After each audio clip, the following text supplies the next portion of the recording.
The Queen is dead. Long live the King. With the passing of Queen Elizabeth II on September the 8th, 2022, Britain and the Commonwealth saw Charles Philip Arthur George ascend to the throne. But who is this new ruler? In this video, we will discuss just that. Early life and education. Born on the 14th of November 1948, he was the first child of Elizabeth and Philip. And when he was merely 3 years old, his grandfather, King George VI, died, and his mother ascended the throne and became Queen Elizabeth II. Unfortunately for Charles, this meant that his mother's attention would become more divided from him due to her new role and responsibilities. Charles would become Prince of Wales in 1958, but it was not until 1969 that he would be crowned Prince of Wales. Charles would remark in later life how he was terrified that he would forget his lines or that the crown would fall off his head during the ceremony.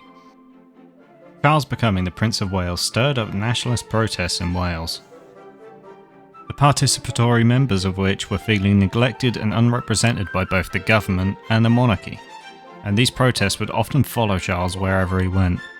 Charles would eventually go to university at Trinity College, Cambridge, along with Percival Aberystwyth. Apologies for butchering that. And he became the first royal to earn a bachelor's degree. Whilst at university, Charles would experience firsthand both anti- and pro-Charles demonstrations. After university, he would serve in the military, first joining the Royal Air Force College and the Royal Naval College in Dartmouth. He would train to become a naval helicopter pilot, and in 1976, he would gain command of his own ship, called HMS Bronington. Love life.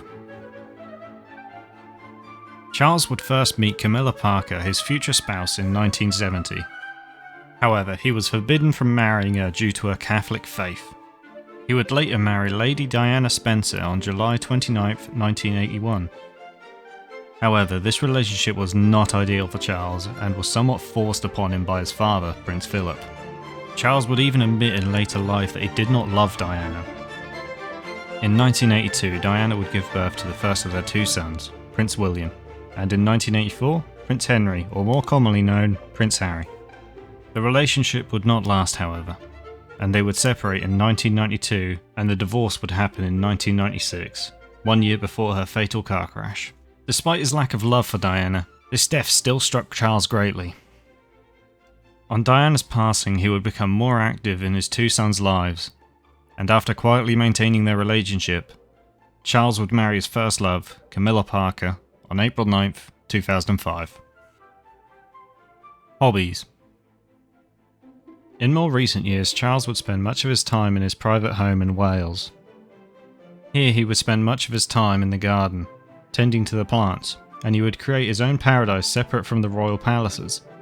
He would also spend a lot of time in his abode up in Aberdeenshire, Scotland, where he owns a 50-year-old Aston Martin that runs on surplus white wine. He has also shown a great advocacy for renewable and sustainable resources.